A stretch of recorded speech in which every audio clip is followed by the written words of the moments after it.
Halo, Assalamualaikum teman-teman. Apa kabar semuanya? Semoga dalam keadaan sehat selalu ya. Baik, dalam video pembelajaran ini saya akan menjelaskan apa itu metode pembelajaran demonstrasi. Berikut rumusan masalah yang akan saya paparkan. Yang pertama yaitu apa pengertian metode demonstrasi. Yang kedua, bagaimana langkah-langkah penggunaan metode demonstrasi. Yang ketiga, apa tujuan dan kegunaan metode demonstrasi. Yang keempat, apa kriteria guru dan murid dalam demonstrasi. Dan yang kelima, apa kelebihan dan kekurangan dalam metode demonstrasi. Baik, beranjak ke pembahasan yang pertama ya teman-teman, yaitu pengertian metode demonstrasi. Metode pembelajaran demonstrasi adalah cara penyajian pembelajaran dengan meragakan dan mempertunjukkan suatu proses, situasi atau benda tertentu yang sedang dipelajari, baik dalam bentuk sebenarnya maupun dalam bentuk tiruan, yang dipertunjukkan oleh guru atau sumber belajar lain di depan seluruh siswa. Atau metode demonstrasi yaitu metode praktik ya teman-teman. Dan adapun penggunaan metode demonstrasi yaitu mempunyai tujuan agar siswa mampu memahami tentang cara mengatur atau menyusun sesuatu. Misalnya dalam materi pendidikan agama Islam, yaitu tata cara tayamum, tata cara sholat, baik fardu, sunnah, dan sebagainya. Nah, berikut contoh gambar pembelajaran metode demonstrasi ya teman-teman. Nah, baik dalam gambar pertama yaitu contoh praktik pelajaran IPA ya teman-teman, yaitu sedang praktik merangkai lampu rangkaian seri dan paralel. Dan gambar kedua yaitu sedang praktik dalam pendidikan agama Islam, praktik wudu ya teman-teman. Baik, berikutnya langkah-langkah penggunaan metode demonstrasi. Yang pertama, tahap persiapan. Hal-hal yang perlu disiapkan pada tahap ini adalah: pertama, rumusan tujuan yang harus dicapai oleh siswa setelah proses demonstrasi berakhir. Nah, tujuan ini meliputi beberapa aspek teman-teman, seperti aspek pengetahuan, sikap, atau keterampilan tertentu. Yang kedua, persiapan garis besar langkah-langkah demonstrasi yang akan dilakukan. Nah, garis-garis besar langkah demonstrasi ini diperlukan sebagai panduan untuk menghindari kegagalan dalam melakukan proses metode demonstrasinya. Yang ketiga, lakukan uji coba demonstrasi. Nah, uji coba meliputi segala peralatan yang diperlukan ya teman-teman. Baik, yang kedua yaitu tahap pelaksanaannya. Yang pertama, langkah pembukaan sebelum demonstrasi dilakukan. Nah, ada beberapa hal yang harus diperhatikan di antaranya.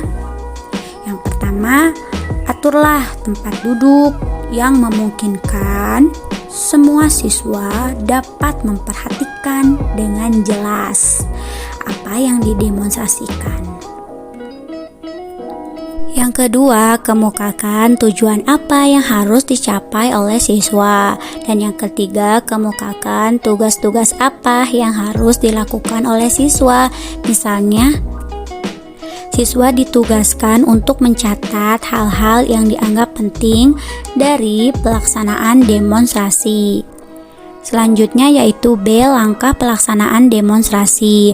Pertama, mulailah demonstrasi dengan kegiatan-kegiatan yang merangsang siswa untuk berpikir. Misalnya, guru memberikan pertanyaan-pertanyaan yang mengandung teka-teki, sehingga mendorong siswa untuk tertarik memerhatikan demonstrasi. Yang kedua, yakinlah bahwa semua siswa mengikuti jalannya demonstrasi dengan memerhatikan reaksi seluruh siswa. Dan yang ketiga, berikan kesempatan kepada siswa untuk secara aktif memikirkan lebih lanjut sesuai dengan apa yang dilihat dari proses demonstrasi itu. Selanjutnya C, langkah mengakhiri demonstrasi. Apabila demonstrasi selesai dilakukan, maka proses pembelajaran diakhiri dengan memberikan tugas-tugas tertentu yang ada kaitannya dengan pelaksanaan demonstrasi dan proses pencapaian tujuan pembelajaran. Mengapa demikian?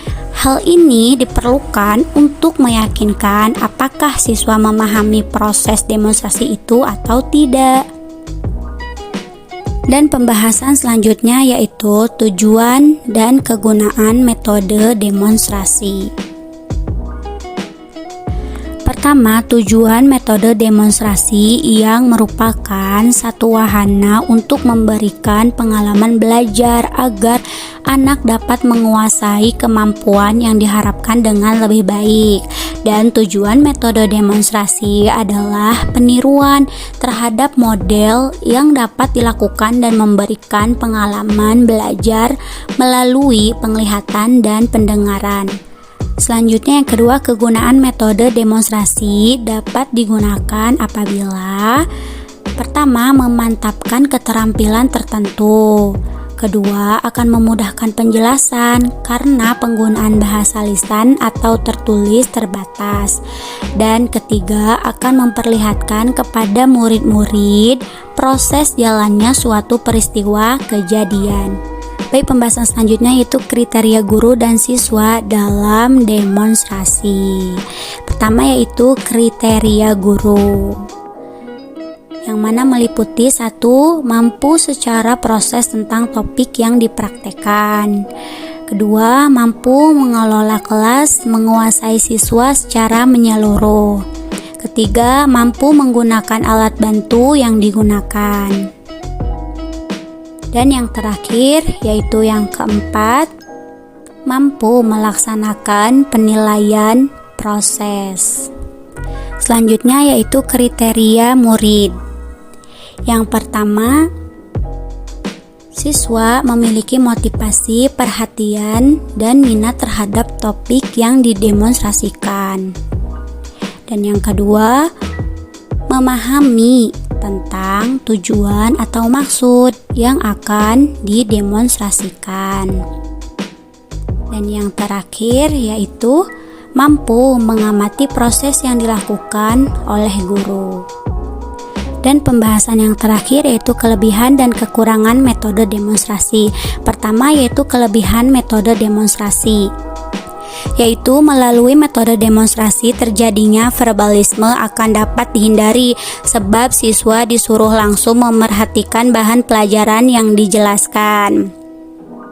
Yang kedua, proses pembelajaran akan lebih menarik sebab siswa tak hanya mendengar tetapi juga melihat peristiwa yang terjadi.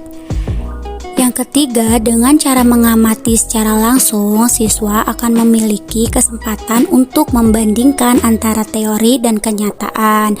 Dan yang keempat, perhatian siswa lebih dipusatkan pada proses pembelajaran, tidak tertuju pada hal-hal lain.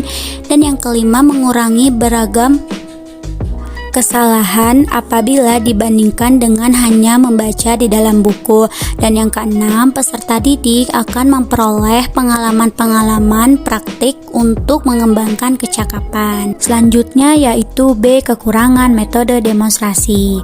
Yang pertama, metode demonstrasi yang tidak diawali dengan penyampaian materi maka kurang berjalan dengan efektif. Yang kedua, metode demonstrasi akan menjadi metode yang kurang tepat apabila alat yang didemonstrasikan tidak dapat diamati oleh siswa. Yang ketiga, metode demonstrasi kurang efektif apabila peserta didik tidak ikut serta mendemonstrasikan atau mempraktikkan materi. Yang keempat, tidak semua materi dapat disampaikan dengan cara demonstrasi. Yang kelima, terkadang demonstrasi di kelas tidak mengupas fakta yang sering muncul di masyarakat. Dan yang keenam, metode demonstrasi memerlukan persiapan yang lebih matang sebab tanpa persiapan yang memadai demonstrasi bisa gagal sehingga dapat menyebabkan metode ini tidak efektif lagi. Bahkan sering terjadi untuk menghasilkan pertunjukan suatu proses tertentu, guru harus beberapa kali mencobanya terlebih dahulu sehingga memakan waktu yang banyak.